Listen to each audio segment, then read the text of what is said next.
Hey, hello.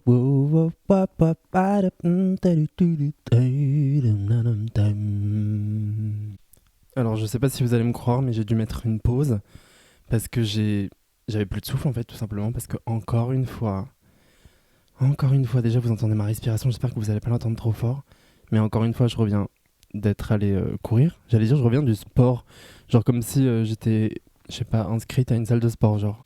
Je respire mieux que les dernières fois, mais toujours du mal à respirer, hein, comme vous pouvez l'entendre. C'est toujours une vraie galère, alors que ça fait combien de fois maintenant? Je crois que c'est la quatrième ou cinquième fois que je pars courir. Bon, j'espère que cet épisode va pas être trop de la merde, mais sachez que je suis littéralement posé sur mes toilettes. Parce que comme je vous avais dit, je n'ai pas de chaise chez moi. Du coup, en fait, c'est soit je suis en position où je plie mon ventre et mes poumons et tout ça sur le sol, ou bien je suis allongé, mais j'arrive pas à respirer. Enfin bref, toute une histoire. Donc là, je suis posé sur mes toilettes. Posé sur mes toilettes, en train d'enregistrer un épisode que des millions de gens vont écouter, c'est sûr. J'avais fait une version de la chanson Ziggy de Céline Dion. Ça faisait un truc genre. Alors, mon chat s'appelle Crésus. Je lui chantais cette chanson. Crésus, il s'appelait Crésus. C'était un chat pas comme les autres. Il était gris, c'est pas sa faute. Moi je l'aime quand même s'il me griffe tout le temps. Les deux dernières phrases, j'ai improvisé parce que je crois que je m'arrêtais avant. Mais de quoi je voulais parler aujourd'hui? Oui, hier je vous ai dit que I'm back on the grind, I'm back on the dating app. Et je trouve ça hilarant déjà parce que moi je suis une grosse folle. C'est-à-dire que soit je suis pas du tout sur les applications de rencontres, soit je suis. Je sais pas si je vais chercher mon téléphone et je vous dis exactement sur combien d'applications de rencontres je suis. Je pense qu'on peut faire ça, je vais le chercher. Je reviens tout de suite, je vous laisse aux toilettes. D'ailleurs, j'espère que vous n'avez pas trop d'écho parce que y a de l'écho dans ces toilettes, enfin dans cette salle de bain quoi. Euh, et voilà, je suis désolé. S'il y a un peu d'écho, je suis vraiment désolé. En tout cas, je n'ai pas plus, pas moins de 7 applications de rencontre. Je trouve ça ridicule, la façon dont je le dis. J'ai 7 applications de rencontre, sachant que j'en avais 8, mais sachant que je n'en utilise que, et là vous allez dire, oui, ça fait quand même beaucoup, j'en utilise que 1, 2, 3, 4, 5, 6. J'en utilise 6. Je sais pas qui. Et je ne rencontre personne, hein. C'est-à-dire que c'est-à-dire que c'est ridicule en fait. Je parle avec des gens, mais je rencontre personne. Bon, déjà, il y a quand même beaucoup d'applications qui sont un peu genre. Comment dire? Focus. Six. Wow, j'allais dire sexualité, je dis six. Maintenant, on va dire six. Focus six. Et, euh, et en fait, la plupart, c'est-à-dire que moi, quand je discute avec des gens, je sais pas trop. Je crois que j'avais rencontré combien de gens avec les applications de rencontre dans ma vie. J'ai dû rencontrer une, deux, trois personnes avec les applications de rencontre. Sinon, je rencontre jamais personne. Genre, il y a jamais un truc où je me dis. Et puis en plus, ok, faut que j'apprenne à terminer mes phrases déjà. Bon, là, ça va vraiment être la fin du mois, la fin de ces épisodes par jour. Et c'est maintenant que je n'ai toujours pas réussi à terminer mes phrases. Non, mais déjà, il y a les applications de rencontre où les gens, c'est genre en mode, tu sais, se rencontrer là, maintenant, tout de suite pour du cul. Bah, moi, je vais être très honnête, hein. Mais alors, à moins que je sois, je sais pas, genre sur le point de sortir, aller faire la fête, il y a vraiment aucun moment où si je te connais pas, je suis en mode genre, allez, allez, je sors et je vais. Alors, je dis aucun moment, ça m'est déjà arrivé, mais par exemple, une fois, ça m'est arrivé quand j'étais à Berlin pendant une semaine. Je cherchais un job, cette anecdote elle est hilarante, je cherchais un job. Quand j'ai eu un job, en gros, je cherchais un job, mais j'étais en dépression totale. Et je devais loger chez un pote qui finalement m'a dit bah, en fait c'est pas trop possible, donc j'ai dû me trouver une chambre à l'hôtel. Et comme je croisais personne, je parlais à personne la journée, je me suis dit allez, je vais aller sur Grindr le soir. Et j'ai rencontré du coup ce mec. Déjà, quand j'arrive, alors, il était pas moche, mais juste il était plus âgé que sur ses photos, quoi. Ou bien sur ses photos, il y avait un. Comment on appelle ça? Facelift. Enfin, je sais pas, Facetune, c'est ça, Facetune. Et pourtant, non, il n'y avait pas de Facetune, mais juste, je pense la photo, elle devait avoir peut-être 5 ans de moins, je pense. Et je sais que 5 ans, ça fait pas beaucoup, mais en vrai, je sais pas, mais quand tu fumes, tu bois, je veux dire, quand tu fais la fête et tout ça, tu vois, ça se marque un peu sur le visage, hein. Et puis, il revenait d'un dîner, je crois. Enfin, bref. Il était pas moche, hein, mais juste, bah, j'ai fait une crise d'anxiété. Je suis parti, et après, je suis resté sur les escaliers, j'ai attendu, j'étais en mode genre, est-ce que je retourne? En fait, j'avais envie de retourner avec cette personne, sauf que j'avais peur. Je vais être très très honnête, moi, mon rapport à la sexualité, genre, ça me fait peur. Period, genre, je sais pas quoi dire d'autre.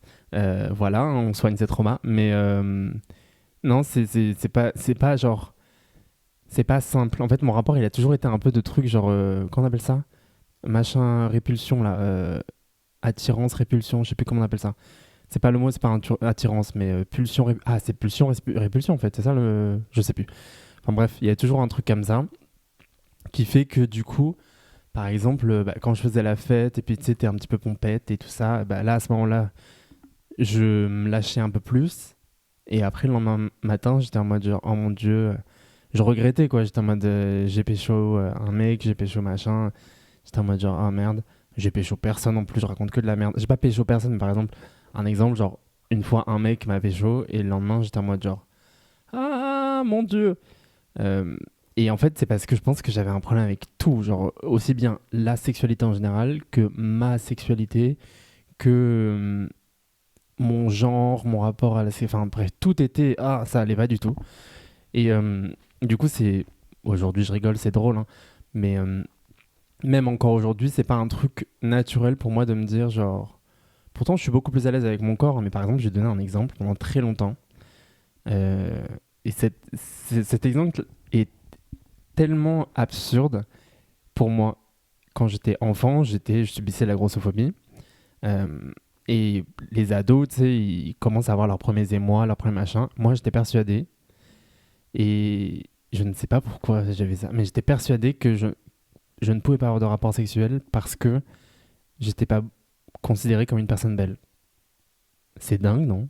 Genre, j'étais persuadé que je subissais la grossophobie, donc forcément j'étais une personne grosse et que les personnes grosses, elles n'ont pas de rapport sexuel. Mais pas. En fait, c'est même pas vrai. C'est pas les personnes grosses n'ont pas de rapport sexuel.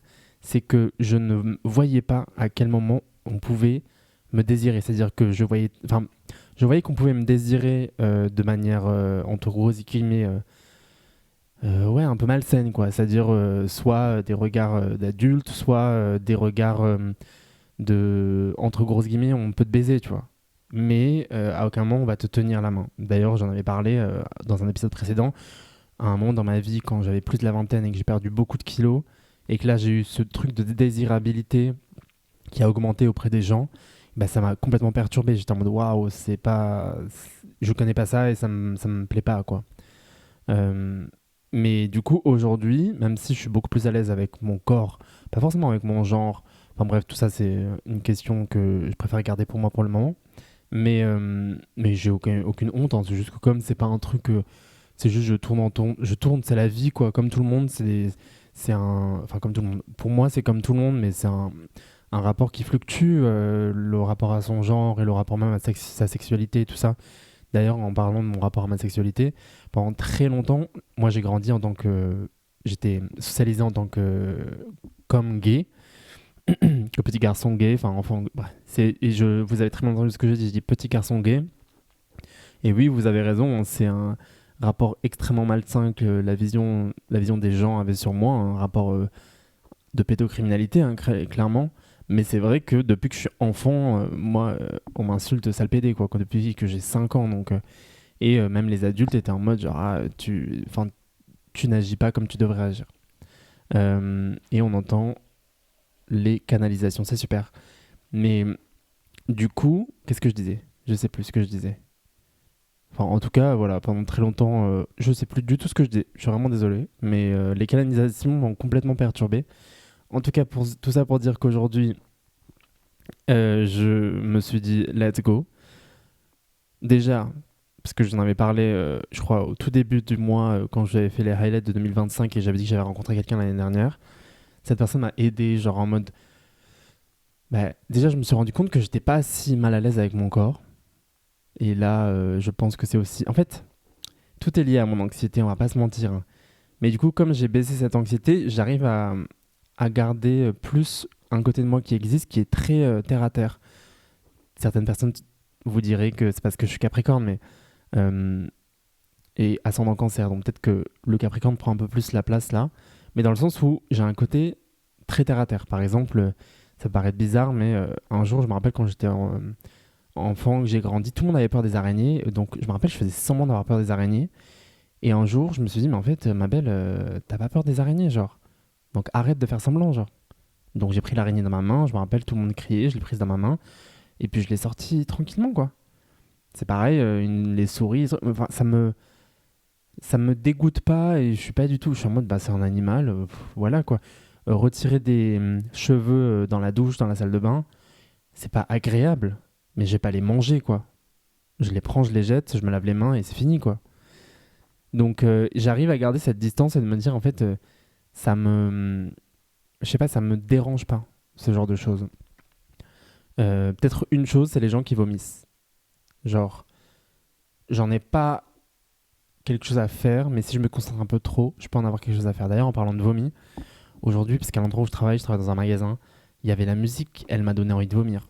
Mais genre, littéralement, je sais pas ce qui s'est passé au niveau. Je crois qu'il y avait beaucoup de basses et j'étais en mode waouh, j'ai la tête qui tourne et j'étais fatigué, j'ai eu envie de vomir. C'était bizarre, c'est la première fois de ma vie que ça m'arrive d'avoir envie de vomir. Ou à ma respiration, vous l'entendez ou pas? On dirait que je suis en train de m'étouffer, c'est pas possible. Attendez, je vous mets sur pause, je vais tousser un bon coup. Bon, je sais pas si ça fera l'affaire, mais j'ai fait de mon mieux.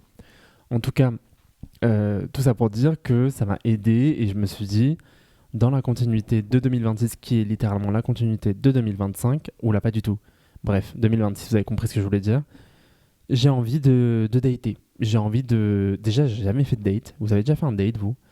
Ah non, mais attends, j'en ai fait un. Bah, l'année dernière. Je raconte que de la merde, j'en ai fait un. C'était le premier de ma vie. Bon, c'était une petite balade de 15 minutes pendant ma pause de... ma pause de taf. C'est vraiment comme ça que c'est passé. Mais en vrai, c'était cute. C'était juste en mode. Je pense que les deux, on était en mode genre. On, on est un peu timide de se voir. Et donc, d'un coup, j'ai dit, bah, vas-y, on se voit maintenant. Et comme le mec habitait pas loin, c'était en mode genre, ok, let's go, on se voit maintenant. Et il apprenait son chien. Et pendant la promenade de son chien, et ben, on s'est rencontrés pour la première fois. J'étais complètement mais, pétrifié. Je faisais semblant d'aller bien, d'en avoir quelque chose. Enfin, d'en avoir rien à faire plutôt. Pas d'en avoir rien à faire, mais d'être décontracté. Et je me rappelle qu'après, on continue à se parler par message. Et j'étais en mode genre, désolé, vraiment, j'étais complètement paniqué et tout ça. Et le mec m'a dit genre, ah ouais, pas du tout. J'étais un peu paniqué, je trouvais que toi, tu l'étais pas du tout. J'étais en mode genre, c'est fou comme je sais bien mettre un masque sur mon visage. On dirait que j'ai appris à faire ça toute ma vie. Bref, mais du coup, ouais, je me suis dit, ok, let's go. Going to date people. Ouais, ça, c'est vraiment de l'anglais, ça. Et du coup, je me suis foutu, mais vraiment sur toutes les applications de rencontres, on va pas se mentir.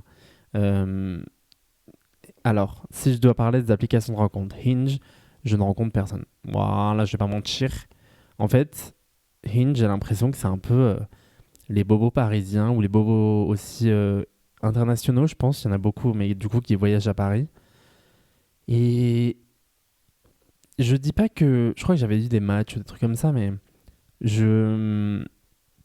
Je sais pas, j'arrive pas à connecter ou bien il y a toujours un moment. En fait, c'est ça aussi le problème avec les applications de rencontres. C'est que, bah, par exemple, je suis désolé, moi la journée, je suis pas forcément sur mon téléphone. Déjà, à l'endroit où je tape, j'ai pas le droit d'avoir mon téléphone. Et normalement, j'ai toujours mon téléphone sur moi, mais là, ça me dérange pas en fait parce que je trouve que je passe un peu trop de temps sur mon téléphone. Et du coup, bah, en fait, le soir, je termine le taf, il est tard, tu t'envoies deux messages et après tu dors en fait. Tu vois ce que je veux dire? T'es en mode genre, bah, j'ai pas le temps de faire toute une discussion toute la nuit avec une personne, sachant qu'on se connaît pas. C'est-à-dire peut-être si je fais un date et après la personne me plaît et je lui plais, bon bah on peut continuer à parler quoi. Mais sinon parler beaucoup comme ça, c'est un peu, tu sais, enfin, je sais pas, on a toutes et tous une vie enfui dans le capitalisme et on est obligé d'aller travailler, quoi. Et même en vrai, il y a un peu un truc de consommation aussi avec les applications de rencontre que moi je kiffe pas de ouf. J'avoue que je parle à tout le monde, mais c'est peut-être un défaut. Mais genre, je suis un peu du genre à. Vas-y, je parle, genre, je m'en tape. Même une personne, par exemple, qui me plaît pas de ouf, bah, je vais quand même parler. Je m'en fiche, je suis en mode genre. Déjà parce que, en vrai, une personne qui me plaît pas, ça n'existe pas. Les personnes qui me plaisent pas, si je suis très très honnête, c'est des personnes avec qui j'ai l'impression que je pourrais pas me sentir en sécurité. Exemple, les hommes blancs. Je suis très honnête. Si vous pensez que c'est du racisme, c'est que vous connaissez rien au racisme. Mais les hommes blancs, je peux avoir du mal. Je peux avoir du mal parce que ouais, je me sens pas en sécurité. Les mecs hyper, comment on appelle ça, hyper musclés. Enfin, tu sais, les gens qui vont trop à la salle. Je me dis, est-ce que si cette personne voit mon corps, elle va se dire genre, tu devrais aller à la salle de sport. Et j'ai la flemme. Donc je suis un peu dans un truc de, j'ai la flemme. C'est plus ça. C'est pas forcément un truc de genre, tu me dégoûtes ou je sais pas quoi. Juste, j'ai la flemme. J'ai la flemme de me retrouver face à une situation où je risque peut-être de prendre une mauvaise réflexion, même si ça ne m'est honnêtement jamais arrivé. Et mais aussi parce que j'ai très très très très très très très très très peu d'expérience. Mais aussi parce que je pense que c'est bizarre ce que je vais dire, mais j'ai l'impression que parfois il y a des gens ils veulent juste ken, ce qui fait qu'ils ont un peu rien à foutre de ce à quoi tu ressembles. Euh, et, et ça, encore une fois, ça ne m'est pas arrivé, mais je me dis, quoi que si. Mais dans le sens où, genre, je me dis, est-ce que vraiment. Je sais pas, je pense que même les mecs qui font Zerma trop, genre, tu sais, qui en font trop. Trop en mode, genre, mais non, moi, je veux, par exemple, les masques tout masque. Je veux un mec masque, masque, masque, masque, masque. Moi, si vous me voyez, honnêtement, je pense à l'extérieur, genre, à la part des bases, vous. Probablement qu'il y a des gens qui vont se dire, Zerma un masque. Pas du tout. Vraiment, aujourd'hui, ma tenue, j'avais des talons de Kitten Hills magnifiques, des bottes Kitten Hills. J'avais un pantalon un peu pas off. J'avais un petit truc collé, tu sais, genre un truc de sport collé sur moi avec un petit pull. J'ai Zama, genre, comment on appelle ça? Comment on appelle ça? Imprimé panthère ou je sais plus comment on appelle ça. Par-dessus une veste, c'est la veste de mon père, et de veste de costard d'ailleurs. Cette veste, à chaque fois que je la mets, j'ai l'impression que je grandis, alors que j'ai arrêté de grandir depuis. Mais parce qu'au tout début, quand je la portais, et ben en fait, elle était énorme pour moi. Et maintenant, elle me paraît presque trop petite. Je suis en mode, c'est pas possible, une veste, ça rétrécit pas. Parce que moi, je me rappelle, la première fois que je l'ai mise, c'était peut-être il y a 5 ans, et je suis désolé, mais il y a 5 ans, j'ai pas pris 10 centimètres entre. Peut-être que j'ai grossi, hein. Period. Mais. Et je crois même pas en plus. Je crois que j'ai plus perdu du poids, donc j'en sais rien. Bref, mais c'était la veste de mon père, et genre, elle était trop grande pour moi, genre. J'étais en mode, genre. Tu sais, ça donnait un peu un truc de yes. Bon, après, je pense que non, à l'époque, j'étais beaucoup plus mince que maintenant. Ouais, je pense que c'était la période où j'avais perdu beaucoup de poids. Bref, tout ça pour dire que, en fait, je ressemble pas du tout à Masque. Mais je veux dire, Zerma, genre, je comprends si quelqu'un me regarde nu. Non, mais ça n'a aucun sens ce que je raconte. En fait, je suis pas du tout Masque. Mais du coup, les trucs comme ça, moi, tu vois, ça me gêne. C'est-à-dire, même si je te vois, je suis attiré, il suffit que tu me dises la moindre truc qui me gêne, que je zappe.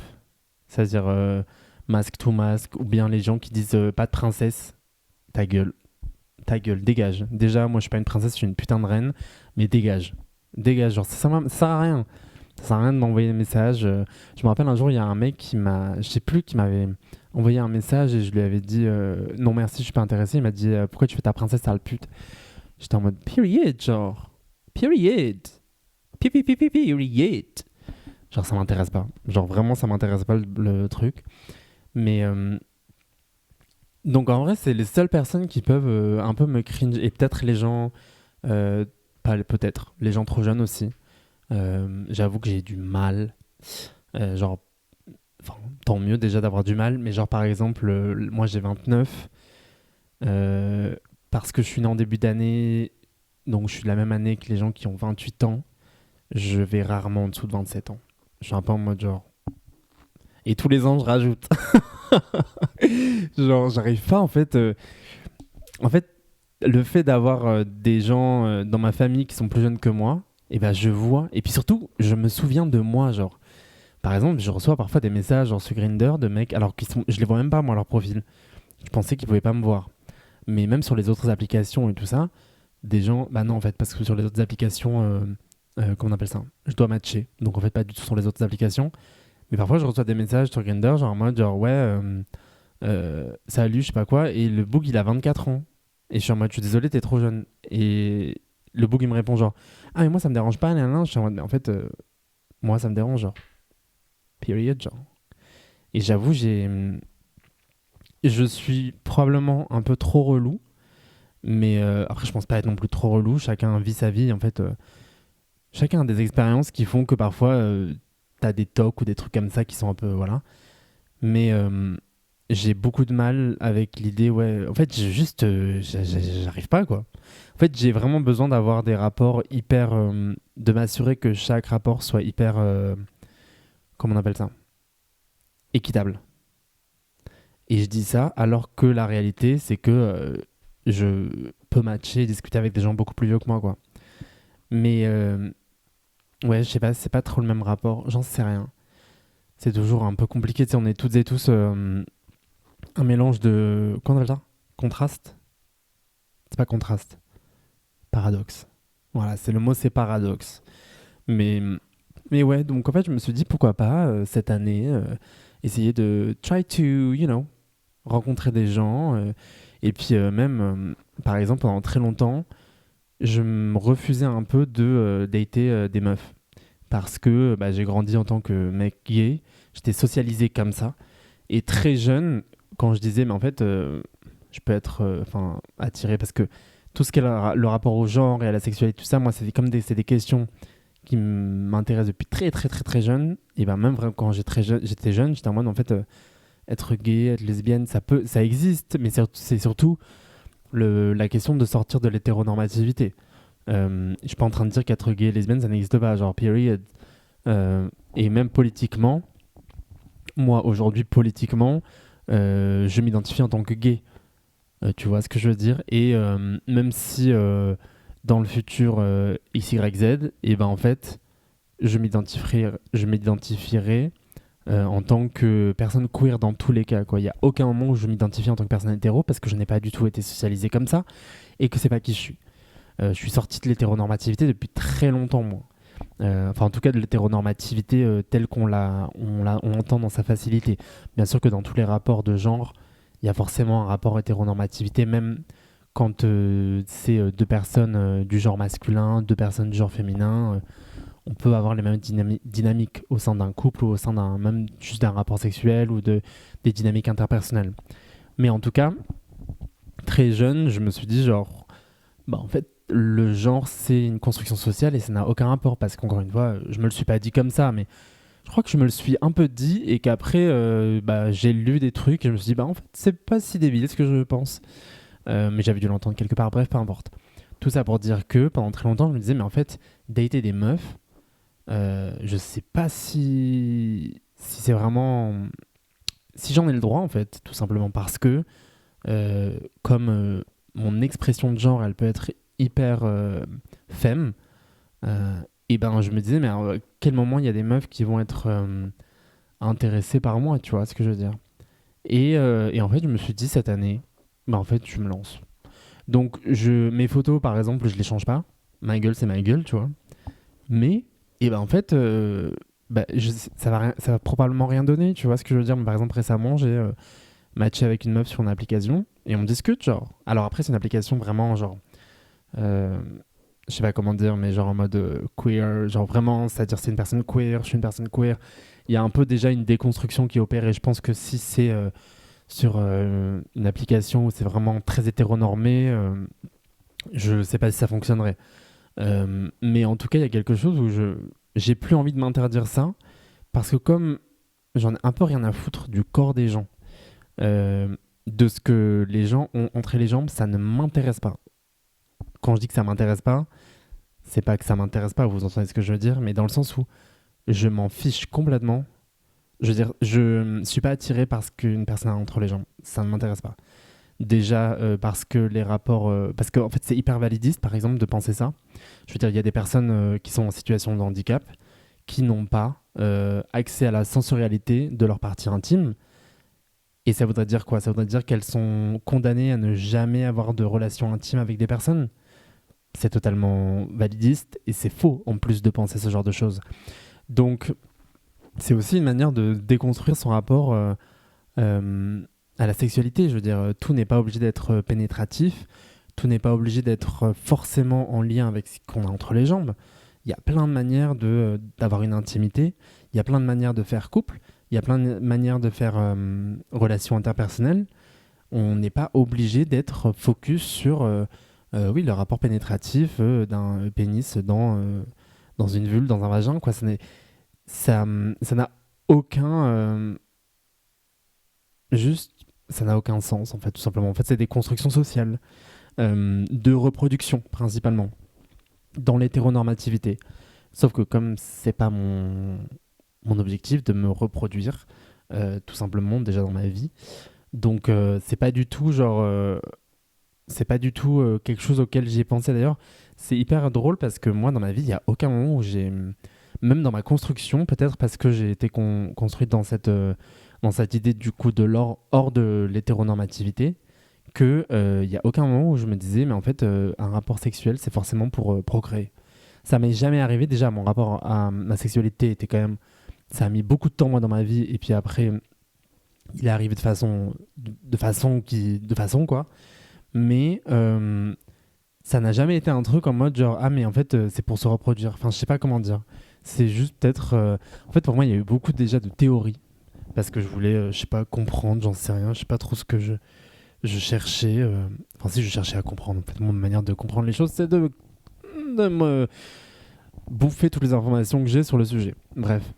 Et en tout cas, voilà. C'était un peu... pour 2026, j'ai envie de m'amuser, quoi. Et de... Probablement qu'il va rien se passer comme tous les ans. Parce que tous les ans, je me dis, let's go s'amuser. Et je m'amuse pas. Mais là, surtout, même au-delà de m'amuser, j'ai envie de rencontrer des gens. Tu vois ce que je veux dire? Genre, il y a parfois des gens avec qui je discute. Et dès le départ, c'est en mode, bah... Par exemple, la personne me dit, bah en fait, tu me plais pas trop. Mais j'ai bien envie de discuter avec toi. Et je suis en mode, bah let's go. Genre, on se connaît pas. Discutons, quoi. Genre, j'ai pas besoin de... J'en ai rien à faire, quoi. Je me dis pas, genre, forcément, ah, mais je discute avec une personne. En fait, je pense que mon avantage dans tout ça, c'est que comme pendant des années, et encore maintenant, j'ai eu tellement peu de rapports sexuels dans ma vie, que ce n'est pas du tout une priorité pour moi. Mais pas du tout, pas du tout, pas du tout, pas du tout, pas du tout, pas du tout, pas du tout. Est-ce que j'ai des désirs? La réponse est oui. Mais c'est pas du tout un truc genre où je me dis ah mais alors si je vais à un date forcément. D'ailleurs, c'est plus une source. En tout cas, ça a été dans ma vie plus une source d'anxiété où je me disais mais attends mais si je fais des dates, ça veut dire que forcément je dois coucher avec la personne. Ce qui est faux. Hein. Mais je tiens à le dire parce que c'est important de se rappeler que c'est totalement faux et qu'il n'y a aucun moment où on est obligé de faire quoi que ce soit. Mais comme il y avait cette dynamique un peu de ah bah en fait tu vas à un date puis après et puis surtout dans le milieu queer je trouvais qu'il y avait quand même surtout dans le milieu gay il y avait quelque chose quand même de très tourné vers la sexualité aussi à cause de la société capitaliste dans laquelle on vit hein. C'est pas juste une question de liaison comme ça c'est en fait quand tu marginalises complètement une partie de la société, une communauté de la société, et que cette communauté pour se retrouver n'a que en fait des espaces restreints, des espaces cachés, des espaces dans le noir, des espaces. Mais en fait, elle recrée justement cette oppression. Elle exprime cette oppression de la manière dont elle le peut pour dealer avec. Et ça peut être notamment par la sexualité. Mais c'est une manière aussi de se retrouver. Il n'y a aucun qu'on appelle ça, aucun jugement là-dedans. Et c'est aussi par ça que moi, je suis passé aussi dans ma vie. C'est pas du tout un jugement, mais justement, et c'est aussi par ça par lequel j'ai pu être attiré aussi à un moment dans ma vie, de me dire que, ah ben en fait c'est comme ça que je peux rencontrer des gens qui me ressemblent. Euh, mais ce n'est pas du tout la faute de la communauté. C'est même si bien sûr que les gens doivent prendre la responsabilité de leurs actes, mais c'est surtout quand il y a des actes qui sont pas normaux. Mais après c'est aussi un endroit où justement en fait les personnes queer ont été tellement sorties de la société et reclus que bah, en fait quand tu peux pas te voir dans la rue, tu peux pas tenir la main de la personne que t'aimes. Trouver un appartement, c'est galère si t'es en couple avec une personne du même genre.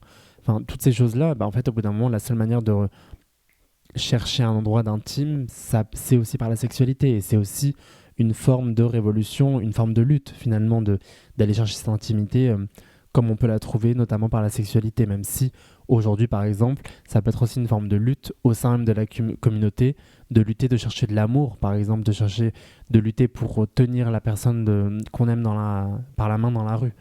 Enfin, voilà. C'était pas très clair ce que j'ai raconté, mais c'était un petit peu clair quand même. Euh, En tout cas, voilà. Je sais pas si c'était très utile tout ce que je vous ai raconté, mais c'est un peu c'est un peu l'objectif. Là, je me dis pourquoi pas rencontrer des gens, quoi. J'ai envie de rencontrer des gens, même juste des potes. Ça, c'est un vrai truc aussi dans ma vie. J'ai envie d'avoir plus de potes queer dans ma vie, plus de potes non-binaires, trans, plus de potes qui me ressemblent, plus de potes racisés, queer, plus de potes. Enfin voilà, genre, c'est un truc qui a pu me faire beaucoup de mal dans ma vie à un moment, c'est cette solitude. Quand t'es dans des milieux très blancs, très hétéros, bah en fait, oh là là, tu te sens très rapidement seul quand tu corresponds pas à ça en fait. Et, euh, et même si je suis pas du tout en train de dire que bah, forcément être une personne queer, c'est être une personne déconstruite, c'est être une personne machin, mais j'ai la sensation que si un jour dans ma vie à m'entourer de personnes queer, racisées, et ben ça pourrait peut-être me permettre ne serait-ce que d'être plus à l'aise avec moi-même et, euh, et aussi de prendre soin les uns les unes des autres, quoi. Ça peut être intéressant, quoi. Voilà, en tout cas, c'était l'épisode du jour. Je vous embrasse très fort, je vous souhaite une excellente soirée. Et si je me trompe pas, putain de merde, pas moi qui dis des gros mots, mais si on se retrouve... Attendez, on se retrouve demain, ouais c'est ça, pour le dernier épisode du mois de janvier. Ah là là, je vous ai rien préparé, je vous préviens. Je sais pas trop ce que... Bah, en fait avec mon 35 heures là, je sais pas ce que je vais vous préparer. Je vous fais des gros bisous en tout cas, je vous embrasse fort et je vous souhaite une excellente soirée. Gros bisous, gros bisous, gros bisous.